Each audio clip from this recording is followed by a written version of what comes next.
रघुमाये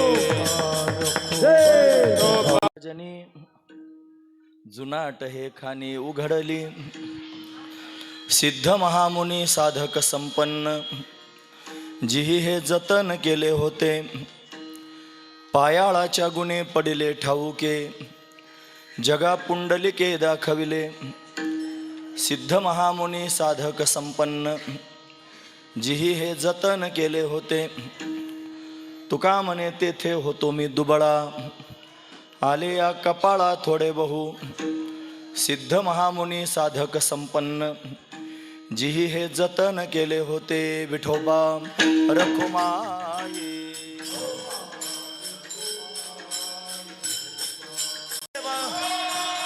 पंढरीनाथ भगवान माऊली ज्ञानेश्वर महाराज जगद्गुरु तुकाराम महाराज आद्य जगद्गुरु श्रीमद शंकराचार्य भगवान की जय उमापति महादेव की जय।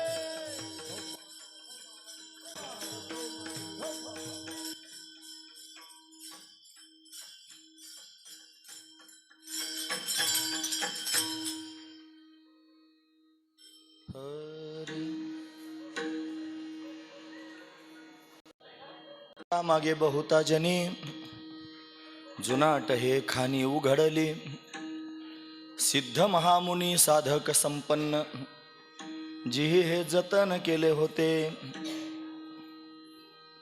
प्रस्तुत प्रसंग कीर्तन रूपी सेवेकरिता निवडलेला अभंग जगद्गुरु जगतवंदनीय सर्वांच्या अंतकरणाचा अधिष्ठान असणारे माऊली तुकोबराय यांचा 4 चरणांचा आणि एक विलक्षण असणारी जुनाट खान वर्णन करून सांगणारा अशा पद्धतीचा अभंग आहे। या अभंगामध्ये माऊली तुकोबराय आपल्याला काय प्रतिपादन करून सांगतात तत्पूर्वी आपण एकदा संतांना नमन करूया।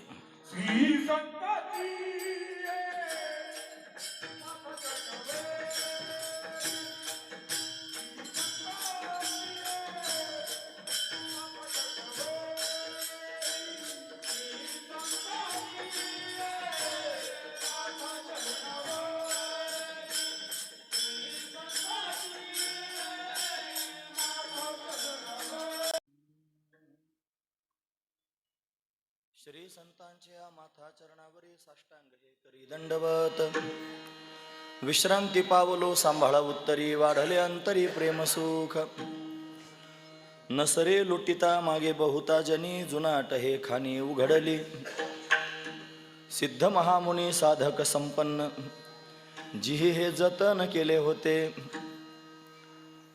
प्रस्तुत प्रतिवर्षीप्रमाणे याही वर्षी संपन्न होत असणारा आपला हा अखंड हरिनाम सप्ताह या सप्ताहातील 6व्या क्रमांकाची भगवंताची कीर्तन रूपी सेवा ही अकारण करुणा वरुणालय भक्तकाम कल्पद्रुम भगवान पांडुरंग परमात्म्याच्या अथांग करुणेनं त्याच्या दयेनं या सर्व संयोजक मंडळींच्या माध्यमातून या सर्व महाराज मंडळींच्या माध्यमातून आमच्या वाट्याला आलेले आहे। सेवेकरिता निवडलेला अभंग जगद्गुरु तुकोबरायांचा आहे। तुकोबराय अभंगाच्या माध्यमातून एक विलक्षण असणारी जुनाट खान वर्णन करून सांगतायत। कशाची खान सापडली असेल की ज्याचं वर्णन तुकोबरायांना करावं असं वाटतंय। ती खान जर कोणती असेल तर तो अनादि अनंत असणारा सच्चिदानंद घन परमात्मा की जो सुखाचा स्रोत आहे, सुख हे ज्याचं स्वरूप आहे असा दिव्य असणारा परमात्मा, त्या परमात्म्याला आजपर्यंत अनेक सिद्ध असणारे महापुरुषांनी जाणलं। फक्त जाणलं असं नाही, त्याला जाणून त्याला प्राप्त करून घेतलं। फक्त प्राप्त केलं असं नाही, त्याला प्राप्त करून त्याला भोगलं। दिव्य सुख त्यांनी परमात्म्याचं सर्व संत महापुरुषांनी भोगलं। पण ती जुनाट असणारी खान संत मायबापांना सापडली की जी अनेक लोकांनी लुटण्याचा प्रयत्न केला तरी पण संपत नाही। ना सरे म्हणजे संपत नाही, लुटिता लुटली तरी सुद्धा मागे बहुता जनी, मागे फार लोकांनी लुटली तरी सुद्धा लुटली जात नाही। अशी जुनाट हे खाणी उघडली, ती जुनाट असणारी खाण सापडलेली आहे. आजपर्यंत सिद्ध महामुनी, मोठे मोठे साधक, संपन्न या दिव्य महापुरुषांनी ती जतन करून ठेवलेली आहे आपल्या सर्वांकरता.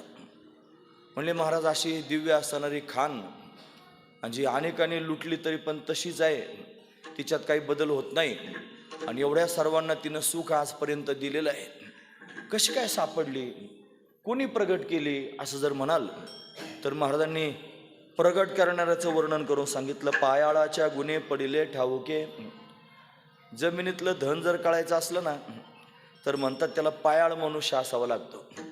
पायाळू माणसाच्या डोळ्यात अंजन घातलं की त्याला जमिनीतलं धन दिसतं. मग आता खान सापडली म्हणल्यानंतर खान शब्द समोर आलं की तिला जमिनीत शोधावं लागणार. मग तुम्ही म्हणता खान सापडली म्हणजे कोणत्या तरी पायाळाला सापडली असेल. म्हणे हो, पायाळाला सापडली. मग कोण आहे तो पायाळ? म्हणे पायाळाच्या गुन्हे पडिले ठाऊके, जगा पुंडलिके दाखविले. सगळ्या जगाला पुंडलिकानं ती खान उघडी करून दाखवली, आणि म्हणून सर्वांना तिचा लाभ घेता आला. अनेक लोकांनी तिला लुटलं, तरी सुद्धा ती तशीची तशीच आहे. म्हणे तुम्ही कसं काय सांगू शकता हे? ते म्हणले तू का म्हणे तेथे होतो मी दुबळा. मी सुद्धा दुबळा तिथं लुटण्याकरिता गेलो होतो. मग भेटलं का तुम्हाला काही? आले या कपाळा थोडे बहु. माझ्या पण कपाळाला थोडंफार प्राप्त झालं, आणि म्हणून मला त्याचा अनुभव प्राप्त झाला, आणि जो अनुभव मला आला तो मी तुमच्या समोर सांगतोय, असं तुकोबाराय वर्णन करून सांगतात. असा अभंगाचा सरळ अर्थ पाहण्याचा आपण प्रयत्न केला. विठोबा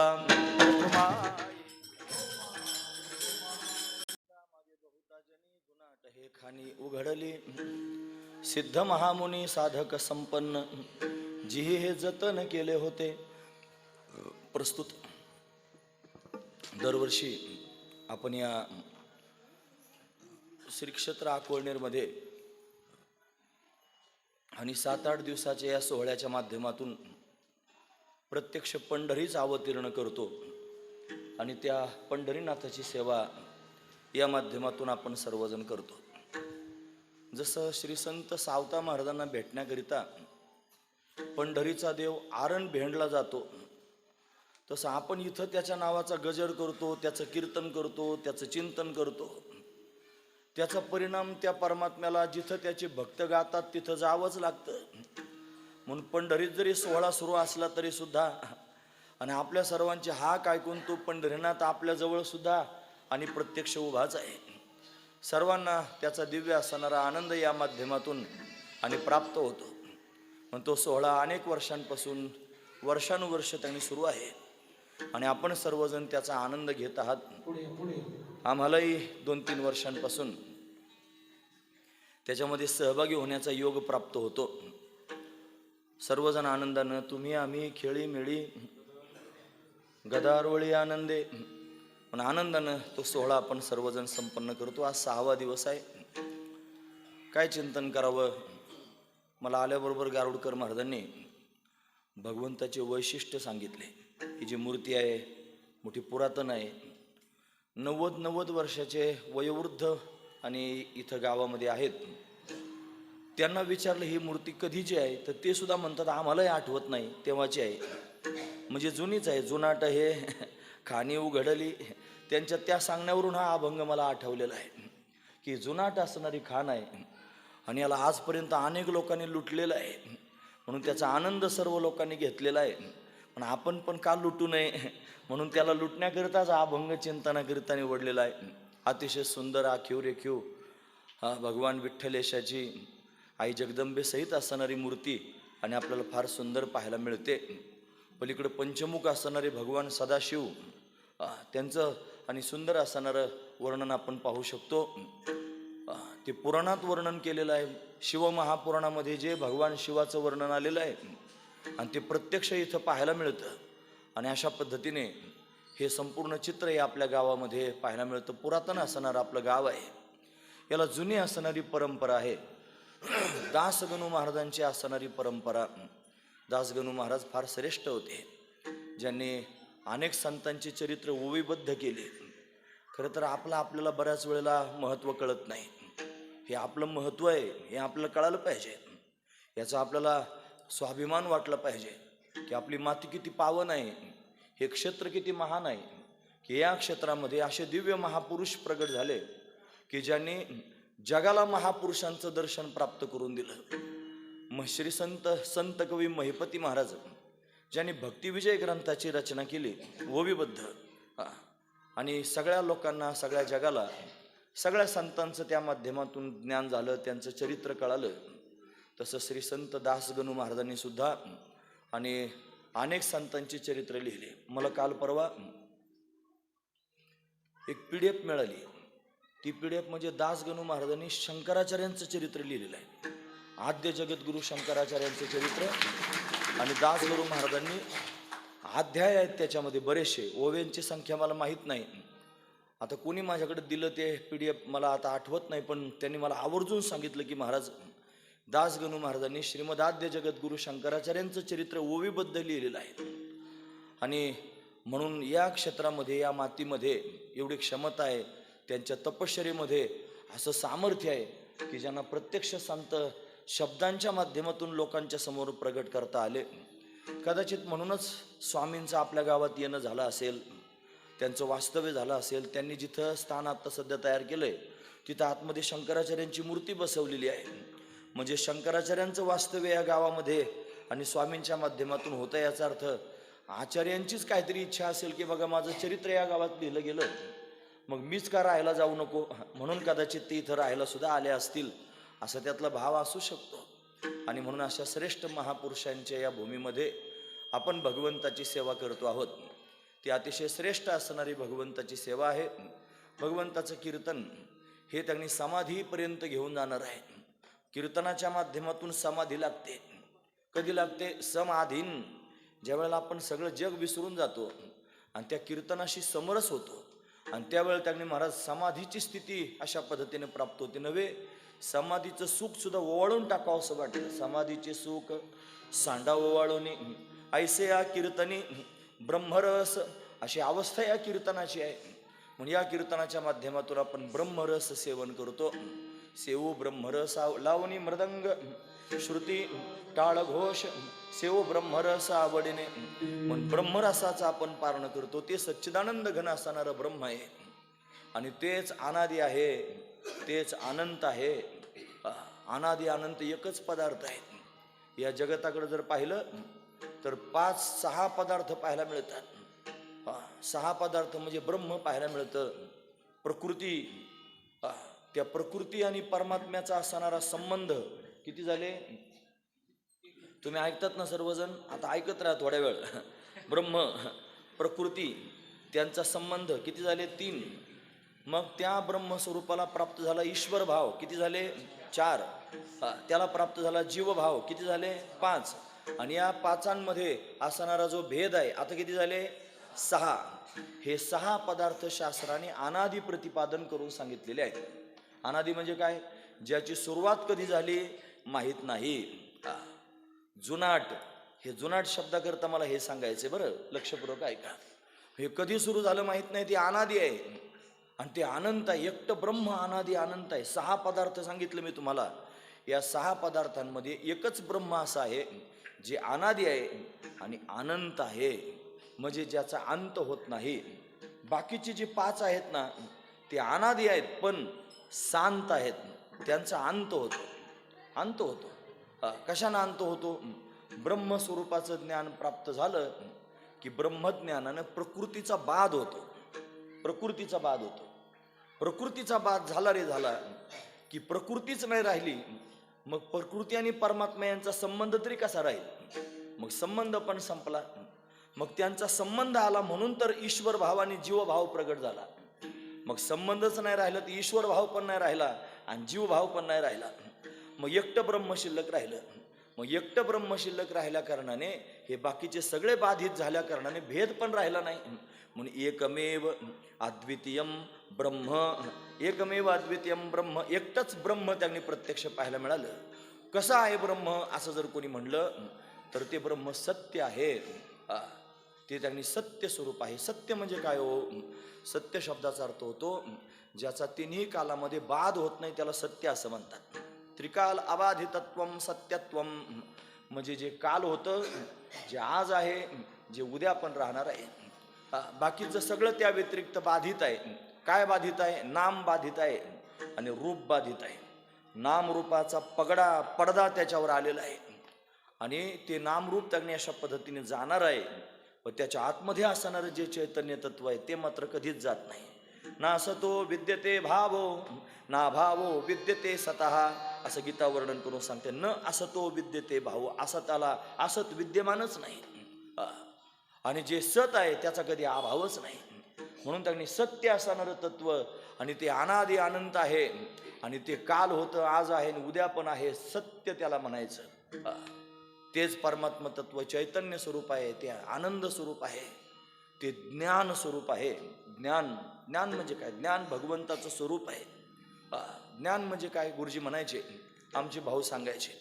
भाऊ म्हणजे आम्ही ज्यांच्याकडे ग्रंथ शिकलो, परमपूजनीय आदरणीय प्रातस्मरणीय वैकुंठवासी पंढरीनाथ महाराज देवकर, जे त्यांनी वर्णन करून सांगायचे. ज्ञान म्हणजे काय रे? ते ज्ञानाचा अर्थ सांगायचे. अबाधित अर्थाला जे विषय करतं त्याला ज्ञान असं म्हणतात. कळालं? जे हे बघा सर म्हणतील काय सुरू केलं हे कीर्तन, असं आहे सुरू. भाऊ म्हणायचे, हे बघ हे बाजीराव महाराज आहेत ना, त्यांना विचारते मृदंग लावतात. मृदंग लावण्याची एक पद्धत असते. ती पद्धत अशी असते, मृदंग आधी चढवायचा म्हणजे जास्त वर न्यायचा आणि मग आपल्याला जसा पाहिजे तसं हळू हळू हळू हळू असं उलटं हाणून मग मापात आणायचा. बरोबर आहे की नाही? म्हणजे आधी चढवायचा मग लेवलमध्ये आणायचा, मग तो चांगला लागतो. तसं कीर्तनकारांना बोलत असताना आधी त्याचं कारण सांगतो मी तुम्हाला. त्याचं कारण असं आहे, मी ज्या भाषेत आता सध्या बोलत आहे ही भाषा जर तुम्हाला अशीच जमली तर मी याच्यात बदल करायचा नाही, शेवटच्या टोकापर्यंत हीच भाषा सांगायची. जर तुम्हाला ही माझी भाषा जमली नाही तर ड्रायव्हर जसा गाडी चालवताना रस्ता पाहून गाडी चालवतो, खड्डे पाहतो, स्पीड ब्रेकर पाहतो, चांगला वाईट रस्ता त्याला कळतो, त्यानुसार गिअर चेंज करीत राहतो. आता हे माझं बोलणं जर तुम्हाला कळालं नाही तर मी आपोआप गिअर चेंज करणार आणि जशी पाहिजे तशी गाडी चालवणार, पण मला या स्पीडनेच आधी चालावं लागणार. हा महत्त्वाचा विचार आहे. म्हणून मी बरोबर स्पीड धरलेला आहे. म्हणून तुमच्या समोर हा मुद्दा कळण्याकरिता मी सांगतोय की तो परमात्मा जो अनादि अनंत, ज्ञान म्हणजे काय असा विषय चालला होता. ज्ञान म्हणजे काय? जे अबाधित अर्थाला विषय करतं त्याला ज्ञान असं म्हणतात. या जगामध्ये अबाधित काय आहे? अबाधित आहे परमात्मा. पण परमात्म्याला जे विषय करतं त्याला ज्ञान म्हणतात. नाहीच कळालं तर भाऊ अजून सोपं सांगायचे. भाऊ म्हणायचे, अरे सगळ्यांमध्ये एकाला पाहणं याचं नाव आहे ज्ञान. सगळं जे आहे की नाही ते दिसतं ते त्याच्यात एकच भरलेलं हे पाहणं याचं नाव आहे ज्ञान.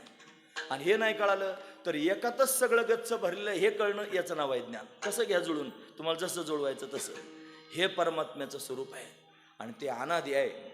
हे सगळं दिसणारं जे जग आहे या जगामध्ये आणि नामरूप हे नाशिवंत आहे, हे जाणार आहे, पण त्याच्या आत दडलेलं जे चैतन्य ते मात्र कधीच जात नाही. फार महत्त्वाचे. जगतात 5 गोष्टी आहेत. वृत्ती प्रभाकरात सुरुवातीलाच मंगल आहे महाराज. अस्ति भाती प्रिय सिंधू में नाम रूप जंजाल, लखित ही आत्मस्वरूप निज होय तात्काल निहाल. 5 गोष्टी सांगितल्या. अस्ति भाती प्रिय सिंधू में नाम रूप जंजाल. अस्तित्व जर कोणाचं असेल या जगतामध्ये तर परमात्म्याचं आहे. याच्यात भासमान जर कोण होत असेल, हे दिसताना सभामंडप दिसतो, हे दिसताना सगळं डेकोरेशन दिसतं आणि तुम्ही म्हणता हे डेकोरेशन आहे. अरे नाही, या डेकोरेशनमध्ये अस्तित्व जर कोणाचं असेल तर ते परमात्म्याचं आहे. हे भासमान होणारं जर तत्व कोण असेल तर तो परमात्माचा आहे. आणि तुमच्या डोळ्याला हे पाहून सुख वाटतंय की नाही? मागचं सगळं पाहून, हे लाइटिंग पाहून, एवढा सुंदर सभामंडप पाहून, किती कष्ट घेऊन तयार केला असेल, किती सायासानं तयार केलं असेल. अशा मागच्या वेळेला आलो त्याला जास्त खटक्या होत्या, आता खटक्या बिटक्या सगळ्या गेल्या मधल्या. सगळं सरसगट मस्त झालेलं आहे. हे डोळ्याला सुखरूप वाटतं की नाही? हे जे सुखरूपत्व आहे हे परमात्म्याचं आहे. याच्यातलं अस्तित्व परमात्म्याचं, यातलं भातित्व परमात्म्याचं आणि यातलं सुखरूपत्व परमात्म्याचं. हा सभामंडप जर नसता तर एवढे लोक त्यांनी सुखात कीर्तनाला बसले असते काय. शेवटच्या दिवशी काल्याचे कीर्तन ज्यावेळेला याच्यात होत असेल त्यावेळेला निवारा सगळ्यांना वाटत असेल ना, किंवा एवढे दिवस कीर्तन चालू आहेत, पाऊस ज्या दिवशी आहे त्या दिवशी तुम्ही बाहेर पाऊस आहे पण आत निवाऱ्यात आहात ना, हे जे सुखरूपत्व आहे हे परमात्म्याचं आहे. फक्त नाव सभामंडप आहे आणि रूप असं खांबाचं आणि स्लॅबचं आहे. हे नाम आणि रूप जर सोडलं तर याच्यात परमात्माचा आहे. हा परमात्मा नाम रूप संबंधू जाती क्रिया भेदू हा आकाराशीच प्रवादू वस्तुशी नाही. म्हणून हे नाम रूप आणि संबंध, जाती क्रिया आणि भेद हे त्यांनी आकारालाच असतं, परमात्मा वस्तूला नसतं. म्हणून ती परमात्मा वस्तू अनादी आहे, ती सच्चिदानंद घन आहे, ती सगळ्यात जुनाट आहे. मग सगळ्यात जुनाट आहे मग ती त्यांनी प्राप्त कशी करून घ्यायची हा महत्वाचा विचार आहे. बरं ती जुनाट आहे आणि सच्चिदानंद रूप सुखरूप आहे. मग ती सुखरूप आहे म्हणल्यानंतर तिला जर सुखरूपतेनं आपण भोगायला सुरुवात केली तर एकच गोष्ट किती दिवस सुख देईल हा महत्वाचा विचार आहे. लोकांना सुख वाटतं, प्रपंचात सुख वाटतं, बायको करण्यामध्ये सुख वाटतं. उदाहरण प्रपंचाचं सांगितल्याशिवाय पुढे ढाळता यायचं नाही. ज्याचे लग्न झाले नाहीत त्यांना बघा विचारून काय त्याच्यात आनंद असतो. त्यांना असं वाटतं कधी बायको करीन. तो त्यांनी पंढरपूरच्या वारीला जरी उन्हात अनात गेला जीव तोडीत तरी सुद्धा तिथं साखरे महाराज विनोदानं सांगायचे, वैकुंठवासी किसन महाराज साखरे, त्यांची कीर्तनं ऐकली त्याच्यात हे ऐकायला तो ते म्हणायचे फार कष्ट घेऊन पंढरपूरला गेला. सगळ्या लोकांना वाटायचं तरुण वयात एवढी वारी करायला लागला, किती भाग्यवान आहे. आणि तो बारीला लागून पांडुरंगाच्या समोर गेला आणि हात जोडून तिथं पाहायला लागला देवाकडं. बाकीचे बरोबर होते, त्यांना वाटलं आता काय म्हणाल देवा, तुझ्या भेटीला आलो, तुझ्या दर्शनाची गरज आहे. तसं काहीच म्हणलं नाही. तो म्हणला कधी करशील लग्न माझे, तुझं ठावे विठ्ठला, हे विठ्ठला माझं कधी लग्न करशील एकदा, असं मला वाटतंय. म्हणजे अपेक्षा कशाची आहे, विवाह करण्याची. आता पत्नी प्राप्त करून घेतलं म्हणजे मी सुखी होईल असा त्याच्या पोटात भाव आहे. महत्वाचा मुद्दा सांगतो. मला तिथंच जायचंय जुनाट खाणीजवळ, पण असे दृष्टांतपूर्वक तुम्हाला समजून सांगून जायचं, लक्षपूर्वक ऐका. मग त्याला बायको करण्यामध्ये आनंद वाटतो आणि मग फार खस्ता खात त्याला त्यांनी आता मुलीच मिळत नाहीत ना, मग त्याचं भाग्य चांगलं म्हणायचं आणि त्याला भेटली मुलगी आणि त्याचा विवाह झाला. विवाह होत असताना आंतरपाटमध्ये धरलाय पण तो असा बेचैन आहे नवरी पाहण्याकरता. तो असा टाचावर उभा राहून नवरी पाहत होता, असा बुटं घालून उभा होता आणि तरी टाचावर करून पाहत होता. आंतरपाटमध्ये असा धरलेला होता ना, इतका उतावळा झाला होता, त्याच्याकरिता मन तयार झाली. उतावळा नवरा, आता मी कधी गुडघ्याला बाशिंग पाहिलंच नाही, पण यालाच म्हणायचं गुडघ्याला बाशिंग. म्हणजे ते टाचावर करून पाहतं म्हणजे गुडघ्याला बाशिंग, असा महत्वाचा मुद्दा आहे त्याचा. म्हणून इतका उतावळा झालेला होता. मग त्यानं विवाहसुद्धा केला. फार चांगलं झालं. थोडे दिवस त्यांनी एवढा आनंद त्याला वाटत होता. सुरुवातीला बायको फार प्रेमाची होती, चंद्रमुखी. नवीन लग्न झालं, चंद्रमुखी. थोडे दिवस गेले, एक लेकरू झालं. मग आता तिला घरात आलं की ती फॅनचं बटन दाब, पाणी आणून दे, त्याच्या पुढं पुढं कर. पण लेकरू झाल्यावर लेकरू मांडीवर घेऊन बसली. तो आला घरात, पण मग आता त्याला कोण पाणी देतेस का म्हणला, मी दिसत नाही का पोरग मांडीवर घेऊन बसले. तिथं फळीवर तांब्या, पाणी प्या. म्हणजे पहिल्या 2 वर्षातच सूर्यमुखी, आधी चंद्रमुखी होती, नंतर सूर्यमुखी. आणि थोडे दिवस मुलं बाळं मोठे झाल्यानंतर सत्ता तिच्या हातात जाते, ती मालकीनच होते. आणि मालकीन झाल्यानंतर मग हा काम धाम करू नये तर काय करू, तिची त्याच्यावर मालकी होती, मग ती होती ज्वालामुखी. म्हणजे अशा अनेक प्रकारानं हे चालतं. आता गिअर चेंज केलेला आहे, तुमच्या लक्षात आलं असेल, म्हणून ज्वालामुखी. मला सांगा, बायकोमध्येच जर सुख असतं तर सुरुवातीला जे असतं ना तेच शेवटपर्यंत असतं. ते शेवटपर्यंत राहतं का खरं सांगा. सांगत नाहीत लोक, खरं बोलत नाहीत, भामटे.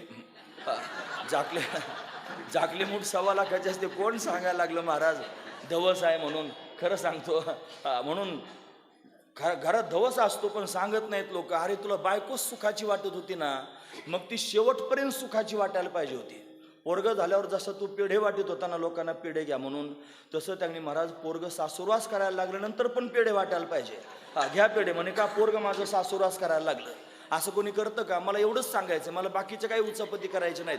मला हे सांगायचं, जर मुलात सुख होतं ना, तर सुरुवातीला जे होतं तेच शेवटपर्यंत राहायला पाहिजे होतं. घटत जातं. हा महत्वाचा मुद्दा आहे. त्याला सुख मिळत नाही, त्याला विषय सुख म्हणायचं. हे विषयातलं सुख आहे, सुरुवातीलाच छान वाटतं. हे विषयाचे समसुख बेगडाची बाहुली, विषयाचे समसुख बेगडाची,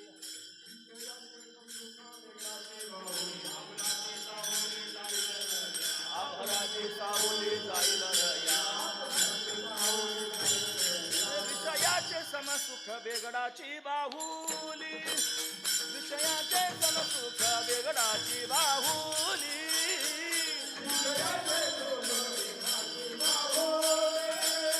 विषयाचे समसुख बेगडाची बाहुली. हे आभराची सावली जाईल रया, आभराची सावली जाईल रया. हे आभराची सावली जाईल रया. कवनाचे माय बाप कवनाचे गणगोत, कवनाचे माय बाप कवनाचे गणगोत.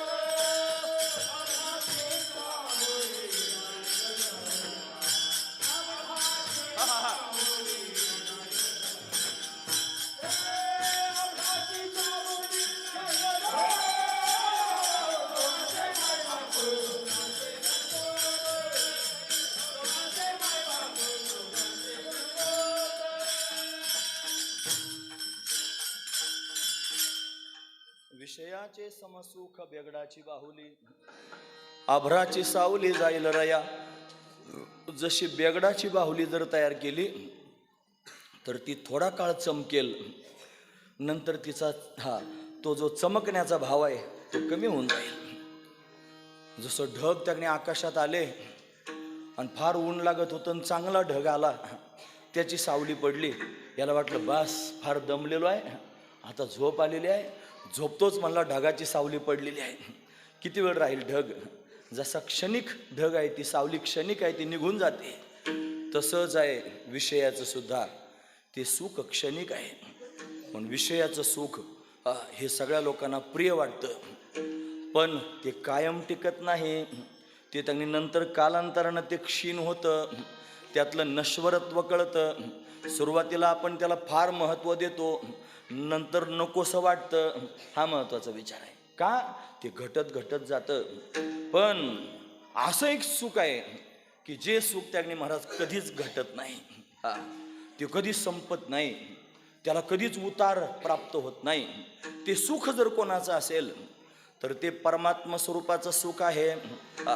ते परमात्मा सुख प्राप्त करून घेण्याकरिता जो निघाला, तुम्ही ऐकतात ना सर्वजण, मी फार महत्त्वाचा मुद्दा सांगतोय. हे बघा, तुम्हाला टव करण्याकरिता थोडंसं मध्ये जरा सारखं करून घेतलं तरी मला माझा मुद्दा सोडायचा नाही, मी त्याच मुद्द्यावर बोलणार आहे. फार महत्त्वाचा विषय आहे. आता तुम्ही विचार करा, एक सुख मी तुम्हाला सांगितलं, विषयातलं सुख. मला आणखी सुख सांगता येतील. विषयातलं सुख आहे, आत्मसुख आहे, ब्रह्मसुख आहे, त्याच्यापेक्षा श्रेष्ठ प्रेमसुख किंवा भक्तिसुख आहे, श्रेष्ठ असणारं सुख आहे. हे सुखाचे प्रकार आहेत महाराज. या सगळ्यांमध्ये आपण कशात मोडतो हे पण कधी कधी तपासून पाहिलं पाहिजे. विषय सुखच आहे. या विषयाच्या सुखामध्ये 90% लोक समाजातले गुंग झालेले आहेत, त्यांना वाटतं याच्यातच सुख आहे. काही लोक त्यांनी सत्संगतीत आले, संतांचा संग त्यांनी झाला आणि या सत्संगतीमध्ये विवेक प्राप्त झाला. विवेकाची व्याख्या आहे. काय व्याख्या आहे? सत्संगतीने आत्मा अविनाशी व क्रियारहित असून तद्व्यतिरिक्त सर्व चंचल व विनाशी आहे, या निश्चयासच विवेक असं म्हणतात. ही विवेकाची व्याख्या आहे महाराज. असा विवेक प्राप्त झाला आणि आत्माच सच्चिदानंद स्वरूप हे कळालं महाराज. तैसा हृदयामध्ये मी रामू, असता सकळ सुखाचा आरामू, का भ्रांता शिकामू विषयावरी. भ्रांत मनुष्य विषयामध्ये डोकावून पाहत होता सुखाकरता, पण जो सुज्ञ असणारा मनुष्य आहे सत्संगतीत गेलेला, त्याला आत्मा सुखरूप आहे असं कळतं. मग तो आत्मसुखाकरता अट्टहास करतो आणि त्याला आत्मसुख प्राप्त झालं रे झालं की विषयातलं सुख नगण्य वाटतं. आत्मसुखाच्या गोडिया विटे जो का सकळ विषया. आत्मसुखाची गोडी प्राप्त झाली की तो बाकीच्या सगळ्या विषयातल्या सुखांना विटून जातो. पण आत्मसुख प्राप्त करून घेणं म्हणजे काय? संतांच्या संगतीत जाणं आणि संतांनी तुम्हाला समजून सांगणं, बाबा अरे हे असं जड दुःखरूप असणारं शरीर म्हणजे तू नाहीस. हे शरीर पंचमहाभूतांचं पंचीकृत पंचमहाभूतांच्या 25 तत्वांचं बनलेलं हे शरीर नासकं कुचकाय, हे तू नाहीस. तू तर चैतन्य स्वरूप आहेस. नैनन छिंदंती शस्त्रानी नैनन दहती पावका न चैनन क्लेदयंत्यापो न शोषयती मारुता. तू आत्मा आहेस आणि आत्माच चैतन्य घन आहे असं ज्याला कळतं ते आत्मसुखाला प्राप्त होतात. पण त्याला एवढ्यापुरतंच सुख कळतं, इतकंच फक्त. या शरीराच्या आतमध्ये जे चैतन्य दडपलेलं आहे ना, त्याला आत्मा म्हणतात, त्याला चैतन्य म्हणतात, त्याला कुटस्थ म्हणतात, त्याला साक्षी म्हणतात. हे त्याचे नाव आहेत. महत्वाची गोष्ट आहे. तो आत्म्यापुरतंच सुख मानतो. पण त्याच्यापेक्षा श्रेष्ठ त्यांनी महाराज जेव्हा संत मायबापांची अजून कृपा प्राप्त होते आणि त्या कृपेनं त्यांनी त्याला ज्ञान, अद्वैत स्वरूपाचं ज्ञान प्राप्त होतं. ज्ञान प्राप्त होणं. गुरुजी म्हणायचे ज्ञान, गुरुजी म्हणजे वैकुंठवासी रंगनाथ महाराज परभणीकर. ते म्हणायचे ज्ञान ज्ञान म्हणजे काय, कांद्याचं का वांग्याचं असं विचारायचे लोकांना. का विचारायचं? त्याचं कारण लोकांना कांदे आणि वांगेच माहिती फक्त. ते कांद्याच्या आणि वांग्याच्या पुढे ढळायचा विचार सुद्धा करीत नाहीत. हा महत्वाचा विचार आहे. म्हणून कांद्याच्या आणि वांग्याच्या ज्ञानात गुर फटून अडकून पडू नका. खरं ज्ञान जर प्राप्त करून घ्यायचं असेल तर मी आत्मा आहे असं ज्ञान प्राप्त करून घ्या आणि हा आत्माच ब्रह्मरूप आहे असा अद्वैत बोध प्राप्त करून घ्या. हे खरं ज्ञान आहे.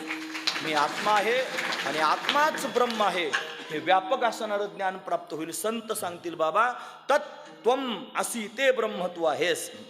तू म्हणजे आत्मा आणि ते म्हणजे ते ब्रह्म. तत् नाम ते ब्रह्म, त्वम नाम तू आत्मा, असी म्हणजे आहेस.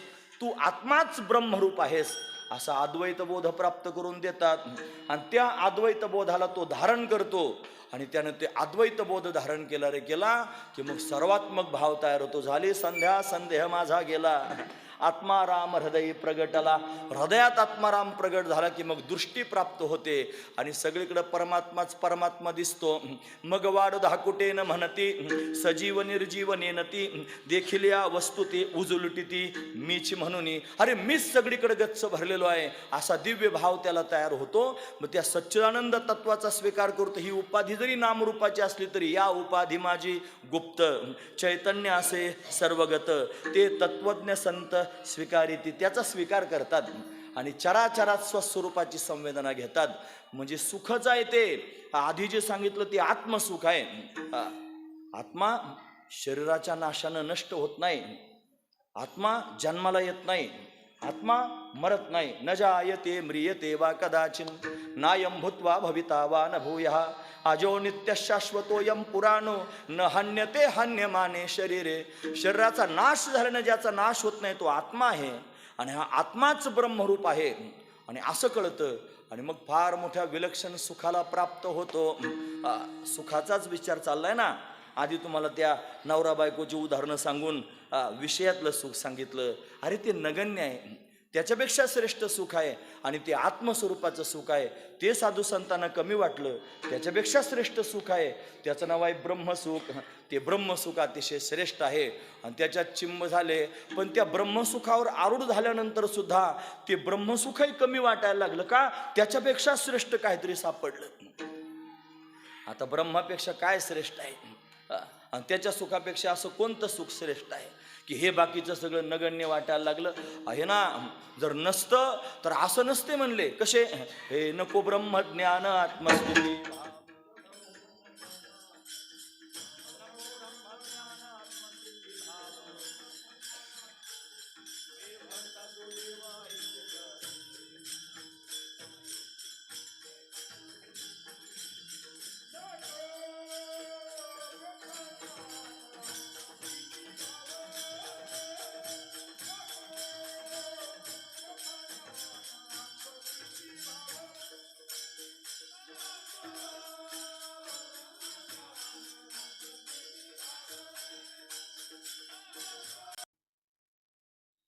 नको ब्रह्मज्ञान आत्मस्थिती भाव.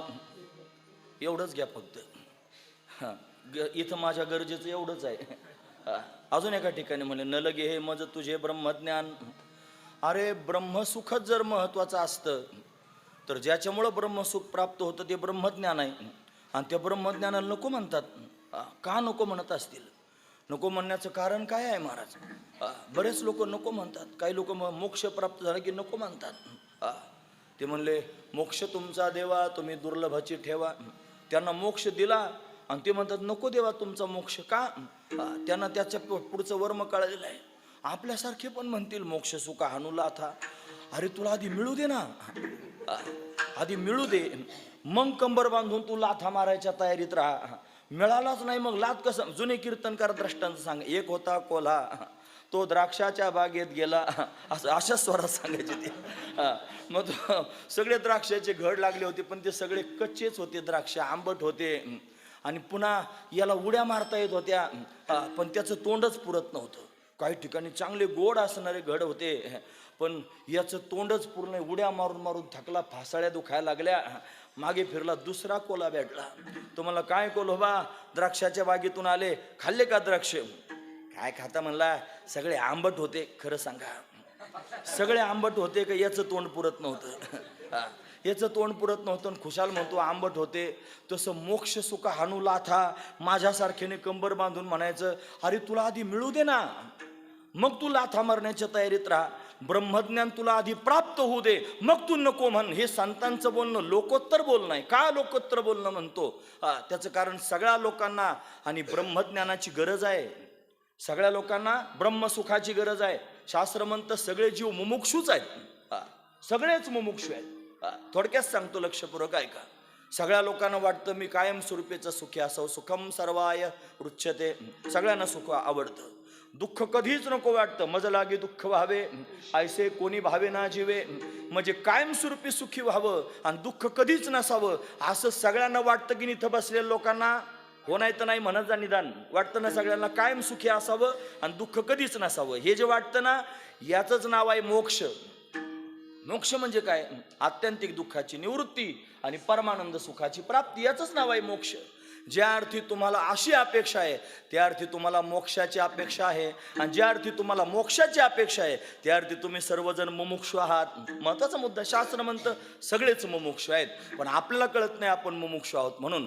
पण आपल्याला गरज मोक्षाची आहे, पण आपल्याला मोक्ष कळत नाही आणि म्हणून आपण तिथपर्यंत प्रवास करत नाहीत. हा महत्वाचा मुद्दा आहे. संत मायबापांना मोक्ष कळाला, त्यांना मोक्ष मिळाला आणि त्या मोक्ष सुखावर आरूढ झाले महाराज. पण मोक्ष सुखावर आरूढ होऊन सुद्धा, म्हणजे ब्रह्मसुखावर आरूढ होऊन सुद्धा त्याला लात्मा मोक्ष सुखा हानो लाठा. तिथं काय शब्द आला? सुख शब्द आला. ब्रह्मसुख, मोक्ष सुख एकार्थवाचक शब्द आहेत. मी तुमच्यासमोर सुखाचा विचार मांडतो आहे. एक आहे विषयातलं सुख, ते नगण्य केलं. दुसरं आत्मसुख आहे, ते नगण्य केलं. ब्रह्मसुख ते नगण्य केलं. कशाकरिता नगण्य केलं असेल? त्याच्यापेक्षा श्रेष्ठ सापडलं. कोणतं श्रेष्ठ सापडलं? विटे ऐसे सुख नोहे भक्तिरस पुढता पुढती आस सेवा विहे. म्हणून त्यांनी त्याच्या पुढचं सुख सापडलं, भक्तिसुख. आणि ते भक्तिसुख जर त्यांनी कोण देत असेल तर तो सच्चिदानंद घन असणारा परमात्मा सगुण साकार होऊन भक्तांना देतो. तो सगुण साकार होऊन येतो आणि मग भक्तांना देतो. कसं काय सगुण साकार होत असेल? ते म्हणजे मनवाच्या अतीत तुझे स्वरूप, मनोनिया माप भक्ती केली. भक्तीची या मापे मोजितो अनंता, इतराने तत्वता न मोजवे. म्हणून मी भक्त तू देव ऐसे करी. ब्रह्मज्ञान बाजूला केलं, मी भक्त झालो, तो देव झाला. आणि तेच जे सुख आहे ब्रह्मसुख, ते प्रत्यक्ष भक्तीच्या माध्यमातून प्राप्त होऊ लागलं. नवे नवे ब्रह्मच सुख देण्याकरिता प्रत्यक्ष आकार धारण करून आलं. मी सांगतो असं नाही विचा केला ठोबा,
वित नावाचा धातू आहे. वित नावाचा धातू आहे, त्याच्यापासून विद्या असा शब्द तयार होतो. विद्या, विद्या म्हणजे ज्ञान. लक्षपूर्वक ऐका. विद्या म्हणजे ज्ञान. ज्ञानाला प्राप्त झालेला आकार म्हणजे विठोबा. विचा केला ठोबा, म्हणून नाम तो विठोबा. ज्ञानाला प्राप्त झाला आकार कशाकरिता? सुख देण्याकरिता. ते ज्ञान सुखरूप आहे असं आपण फार ऐकलं आता. सत्य, ज्ञान, अनंत, गगनाचे प्रावरण, नाही रूपवर्ण गुण जेथे, हे सगळं आपण ऐकलं. तो सच्चिदानंद घन असणारा सुखरूप असणारा परमात्मा आहे आणि तो आकाराला आला आणि तो सर्वांना सुख देण्याकरिता आला. मी सांगतो असं नाही. महाराज म्हणतात नेनो ब्रह्ममार्ग चुकले उघडे पंढरपुरा आले भक्त पुंडलिका देखिले उभे केले विटेवरी. तेच सुख, ज्या सुखाचा मी विचार आत्तापर्यंत मांडतोय तेच ब्रह्मसुख.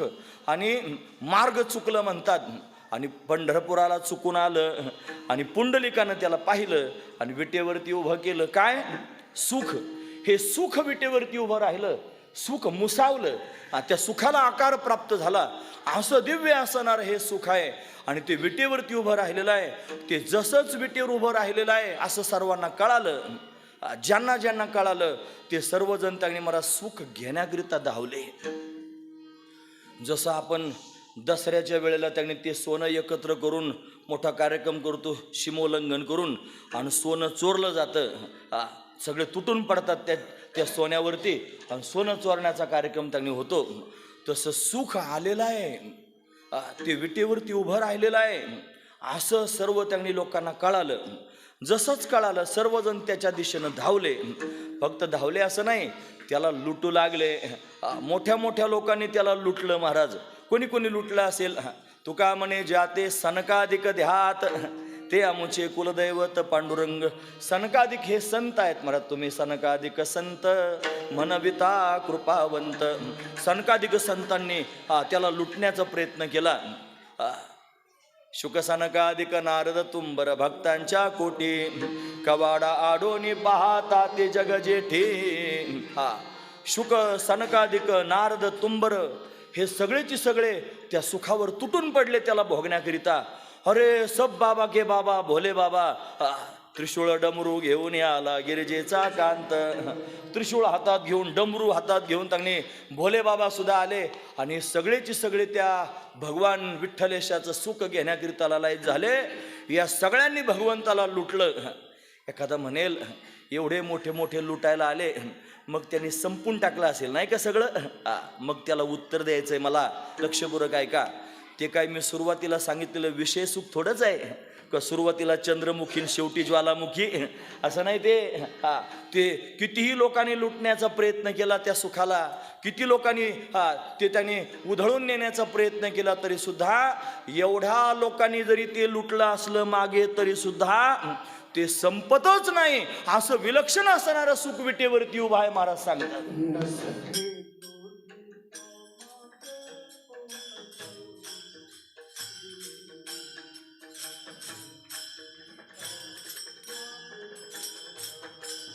नाना पुढे या. नाना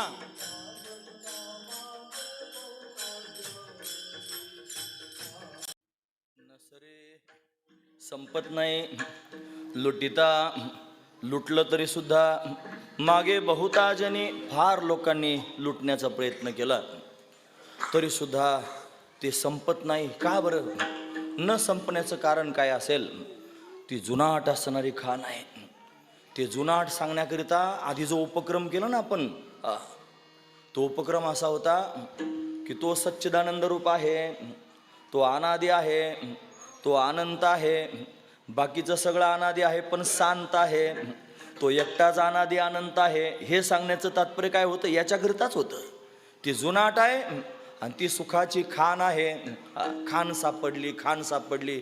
कशाची खाण सापडली? म्हणजे सुखाची खाण सापडली. म्हणून सर्वश्रेष्ठ सुख जर कोणतं असेल तर ते भगवंताचं भक्ती सुख आहे.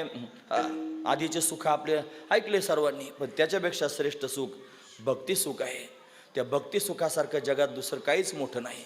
ज्ञानोबरायांसारखे कोण आहेत जगामध्ये? ते चालते ज्ञानाचे बिंब तयाचे अवयव सुखाचे कोंब, हेर मनुष्यपण ते भांब, लौकिक भाग, असं ज्ञानोबरायांविषयी ज्ञानोबरायांच्या शब्दात ज्ञानोबरायांविषयी म्हणता येईल. ते ज्ञान संपन्न असणारे ज्ञानोबराय सुद्धा भगवंताच्या प्रेमामध्ये चिंब आहेत. ते सगळ्यांना सांगतात, गाते श्रोते आणि पाहते, गाते श्रोते आणि पाहते.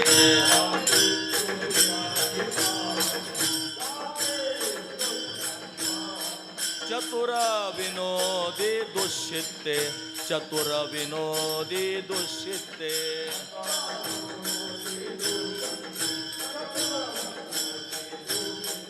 सोहम भावी पूर्ण ज्ञाते, सोहम भावी पूर्ण ज्ञाते.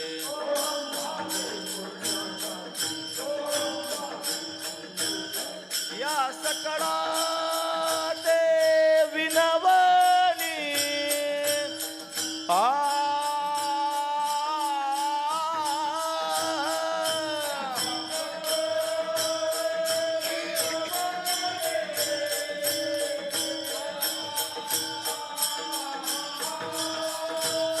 या सकळा ते विनवनी.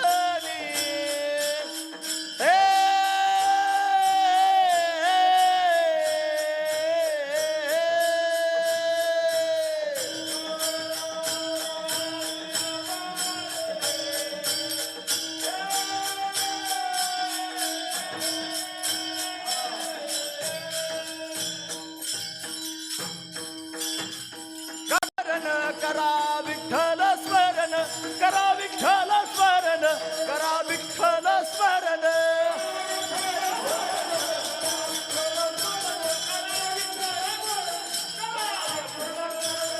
गाते श्रोते आणि पाहते, चतुर विनोदी दुष्यिते, भावे पूर्ण ज्ञाते. या सकळा ते विनवनी, गाते श्रोते आणि पाहते, भावे पूर्ण ज्ञाते. सकळा ते विनवनी, करा विठ्ठल स्मरण.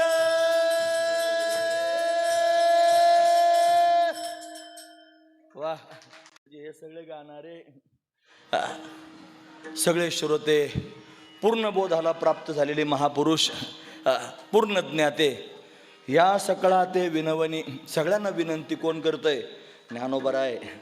काय? करा विठ्ठल स्मरण, नामरूपी अनुसंधान, भक्ता भवलक्षण, जघन प्रमाण दावितो. भक्तांना त्यांनी महाराज कमरेवर हात देऊन प्रमाण सांगतोय. श्रीमद आद्य जगद्गुरु शंकराचार्यांनी त्याचे कमरेवर हात देण्याची कारणं सांगितले. प्रमाणं भवाब्धेरिदं मामकाणं नितंबकराभ्यां धृतो येण तस्मात् विधातुर्व सत्ते धृतो नाभिकोश परब्रह्मलिंगम भजे पांडुरंगम. शंकराचार्य म्हणतात, प्रमाणं भवाब्धेरिदं मामकाणं. त्यांनी कमरेवर हात ठेवून सगळ्या जगाला सांगितलं, भवाब्धी म्हणजे भवसमुद्र. त्याचं प्रमाण केवढं आहे? कमरे एवढंच आहे. असा असणारा तो परमात्मा जघन प्रमाण भक्ता भवलक्षण, जघन प्रमाण दावितो, असं महाराज म्हणतात. म्हणून कमरेवर हात देऊन हा परमात्मा विटेवरती उभा आहे. हा सामान्य नाही, हाच ते सुख आहे, हा सुखरूप आहे. याच्यासारखा सुखरूप जगामध्ये दुसरा कोणी नाही. सुखरूप ऐसा दुजा कोणी सांगा, माझ्या पांडुरंगा सारिखा तो. म्हणून हा पांडुरंगच सुखरूप आहे आणि हा सुखाची खाण आहे. आणि हा आजचा कालचा नाही, नाही घडविला नाही बैसविला, असा अनादी आहे, हा अनंत आहे. हा त्यांनी सुखाची खाण उघडलेली आहे. हा महत्त्वाचा विचार आहे. याला आजपर्यंत अनेक लोकांनी लुटण्याचा प्रयत्न केला. याला शास्त्रांनी लुटलं महाराज. शास्त्र जे याचं प्रतिपादन करून सांगतात ना लोकांच्या समोर, त्याला ग्रहण केल्याशिवाय प्रतिपादन कसं करता येईल, हा महत्त्वाचा विचार आहे. वेदानं आज फार छान वाटलं. आम्ही उड्या मारल्यात कीर्तनात आणि जुने आठवण आले. महाराज उभे राहिले आणि माझ्याबरोबर थोडं थोडं नाचू लागले. ते माझे जुने सवंगडी आहेत. मी नवीन कीर्तन करायला लागलो. ते माझ्यापेक्षा फार जुने कीर्तनकार आधीचे. बरोबर त्यांनी गुरुवर्य श्री पुंडलिक महाराजांकडे श्रवण केलेलं, भाऊंकडे सगळ्यांकडे श्रवण केलेलं. आणि काय ऋणानुबंध असतील काय माहिती. मी कीर्तनाला जायचं म्हणलं की मला सगळे कंटाळून जायचे, लांब लांब जायचं गाडीवर कीर्तनाला, आणि कंटाळाच बाकीचे सगळे करायचे. मग मला कोणीच नाही सापडलं की मी महाराजांना हळूच फोन करायचं, महाराज येता का आजच्या दिवस, असं म्हणलं की ते कधीच नाही म्हणायचे नाहीत. आम्ही मोटरसायकलवर दोघंच कीर्तनाला, माझी सुरुवात कीर्तनाची सांगतो मी त्यावेळेसपासून. मला काय सांगता येतं मग त्यांच्याकडे म्हणजे नुसतं खुर्दा, म्हणजे असे जोडून जोडून प्रक्रिया सांगा, तुम्ही त्यांचं ऐकून बघा कीर्तन, जोडून जोडून त्यांनी महाराज असे ते सांगणार, काय काय गुंफून गुंफून सांगणार, फार मोठा अधिकार. तरी पण माझ्यासारख्या बरोबर कीर्तनला यायचं, परत टाळ घेऊन उभं राहायचं. आणि आता जसे नाचत होते ना, असं आम्ही दोघंच झुलते पुला अख्ख्या कीर्तनात, बाकी कोणी हालो नाही तर नाही हालो, आम्ही दोघं हालत राहायचं. अशा पद्धती मला आठवण झाली, फार चांगलं वाटलं. असं कायम कायम सत्संग घडत राहा. लाज भय शंका दुराविला मान, नकळे साधन या परते. असो, फार आनंदाची पर्वणी आहे. सुखाचा सागर, सुखाचा समुद्र, सुखाची खान विटेवरती उभे आहे, आणि ती आपल्या सर्वांकरता उभे आहे. अनेकांनी शास्त्रांनी लुटलं, वेदाने लुटलं, पुराणांनी लुटलं, या सगळ्या लोकांनी त्याला लुटलेलं आहे. पण तरीसुद्धा ती तशीची तशीच आहे. नसरे संपत नाही लुटिता. 4 वेद आहेत महाराज, एकच वेद आहे, त्याचे 4 भाग केले व्यासदेवांनी. आणि त्या वेदाचा दुसरा विषयच नाही काही. वेदाचा काय विषय? ब्रह्म प्रतिपादन करणे हा वेदाचा विषय आहे. वेदामध्ये अनेक विषय मांडले, तुम्ही ऐकतात ना सर्वजण. मी महत्त्वाचा मुद्दा सांगतो. वेदामध्ये कर्म सांगितलं, वेदामध्ये उपासना सांगितली, वेदामध्ये ज्ञान सांगितलं. कर्म सांगण्याकरिता त्याच्यामध्ये ब्राह्मणके सांगितले, उपासना सांगण्याकरिता आरण्यके सांगितले, आणि ज्ञान सांगण्याकरिता उपनिषद सांगितले. वेदामध्ये त्रिकांडात्मक या भाव पाहायला मिळतात. त्या तिन्ही कांडांचा उद्देश जर काय असेल तर हा परमात्मा आहे. वेद अनंत बोलिला, अर्थही तुकाची साधिला, विठोबासी शरण जावे, निज निष्ठा नाम गावे. वेदानं त्याला जाणलं आणि लोकांच्या समोर सांगण्याचा प्रयत्न केला. सांगता येणं तरी सांगितलं, कारण त्याला विधेय विशेषानं सांगता येत नाही. मग निषेध विशेषानं सांगायला सुरुवात केली. वेद जया गाती, श्रुती म्हणती नेती म्हणजे काय हो? श्रुती म्हणते न इति, हे म्हणजे परमात्मा आहे का? म्हणजे न इति. याचं कारण परमात्मा आहे का? म्हणजे न इति. परमात्मा कार्य नाही आणि परमात्मा कारण नाही. परमात्मा कार्यकारणाच्या पलीकडचा आहे. अशा पद्धतीनं वेद रात्रंदिवस भगवंताला गातो. म्हणजे लुटतो की नाही, फार महत्त्वाची गोष्ट आहे. शास्त्र लुटायला निघाले. 6 नास्तिक शास्त्र आहेत. नास्तिक म्हणजे तुम्ही ऐकतात ना सर्वजण. नास्तिक म्हणजे काय? आपण म्हणतो जे देवाला मानित नाहीत ते नास्तिक आहेत, तसं नाही. जे वेदाला मानित नाहीत ते नास्तिक आहेत. ज्यांना वेद मान्य नाही ते नास्तिको वेद निंदक. जो वेदाची निंदा करतो त्याला नास्तिक म्हणतात. फार महत्त्वाचा विचार आहे. म्हणून 6 नास्तिक. 1 नंबर लागतो चार्वाकाचा, 2 नंबर जैन, आणि त्याच्यानंतर 4 असणारे बुद्धांचे शिष्य आहेत.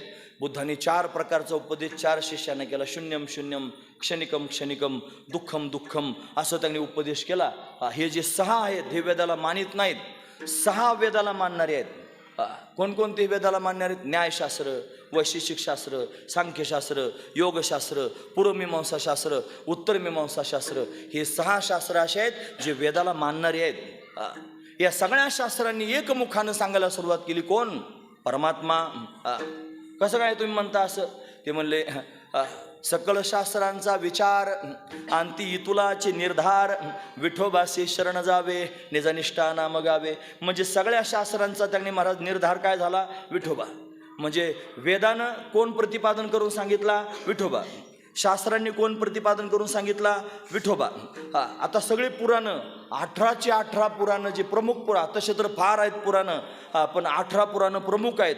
त्यांना विचारलं गेलं तुमचं काय म्हणणं आहे? तुकोबराय म्हणतात 18 पुराणे सिद्धांत, तुका म्हणे हाची हेत, विठोबासी शरण जावे, निजनिष्ठा नाम गावे. म्हणजे वेदाला विठोबा सांगावा लागला, शास्त्रांना विठोबा सांगावा लागला, पुराणांना विठोबा सांगावा लागला. हे सांगण्याकरिता आधी त्या सर्वांना सांगण्याकरिता त्याला ग्रहण करावं लागलं. जर मी कीर्तनातून तुमच्या समोर ज्ञान सांगत असेल तर ते ज्ञान सांगण्याच्या आधी मला ते कुठंतरी ग्रहण करावं लागलं. जे मी ग्रहण केलेलं आहे तेच मी तुमच्या समोर सांगू शकतो. जर मी ग्रहण केलं नाही तर तुम्हाला सांगता येणार नाही. ज्या अर्थी वेदशास्त्र आणि पुराणं त्याला सांगतात त्या अर्थी त्यांनी काय केलेलं आहे? त्याला ग्रहण केलेलं आहे. त्याला ग्रहण केलं म्हणजेच त्याला काय केलेलं आहे? लुटलेलं आहे. मग त्यांनी एवढ्या लोकांनी त्याला लुटलं तरी सुद्धा न सरे तो संपत नाही लुटिता मागे बहुता जने. किती सांगितले नावं, बहुत शब्दाचा अर्थ काय होतो? एक दोन असते तर मग सांगितलं असतं दोघा जणांनी, चार असते तर म्हणलं असते चौघांनी, सहा असते म्हणले तर म्हणे 6 जणांनी. पण किती झाले महाराजे? 4 वेद झाले मोजत राहा, 6 शास्त्र झाले मोजत राहा, 18 पुराण झाले. अहो किती झाले? मग आता बहुत म्हणावं लागेल की नाही या सगळ्या लोकांना? या सर्व लोकांनी या विठोबाला ग्रहण केलं म्हणजे लुटलं, पण तरी सुद्धा तो संपला नाही. का संपला नाही? त्याचं कारण असं आहे, तो त्यांनी महाराज असाच टिकून ठेवला. कोणी? ते म्हणले जे संत महापुरुष आहेत, जे सिद्ध महापुरुष आहेत की ज्यांना त्या स्वरूपाचं ज्ञान प्राप्त झालेलं आहे, त्यांनी या परमात्म्याला असंच टिकून ठेवलं.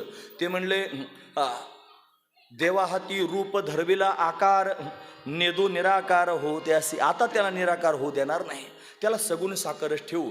मग सगुण साकार ठेवण्याकरिता किंवा त्याला असंच जपून ठेवण्याकरिता त्यांनी काय केलं असेल?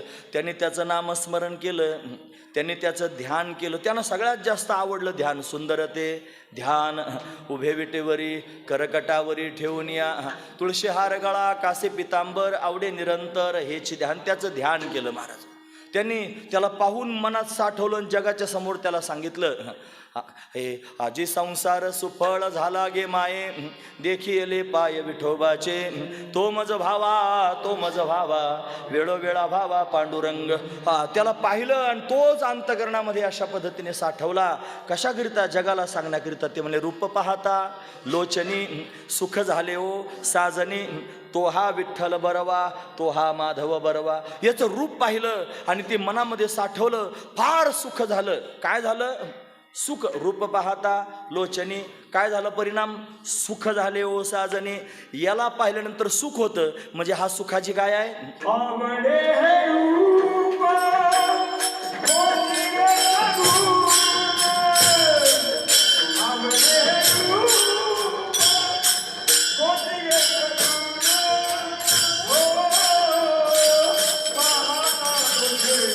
सुखावले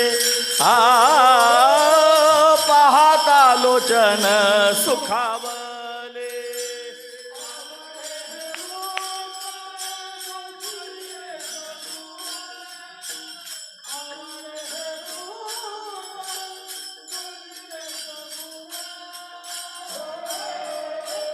पाहता लोचन सुखावले.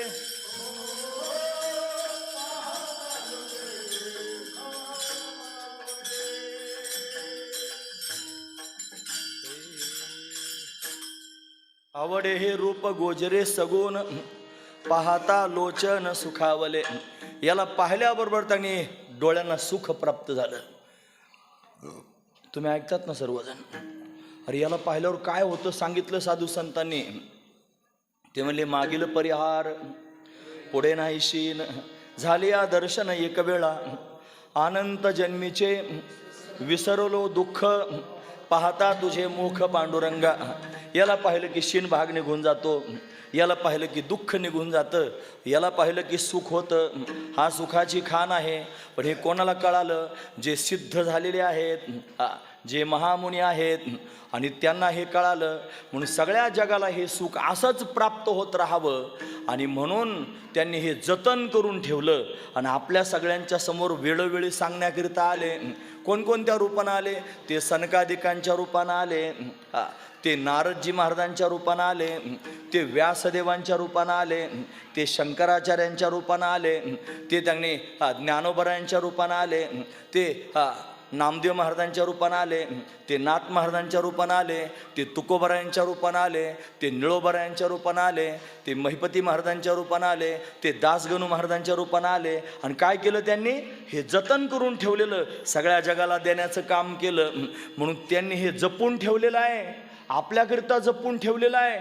आणि म्हणून ते लुटलं तरी संपत नाही, त्यांनी आपल्याकरिता ठेवलेलं आहे. महाराज वर्णन करून सांग.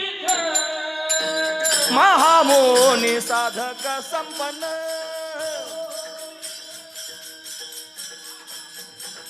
सिद्ध महामुनी साधक संपन्न, जिही हे जतन केले होते.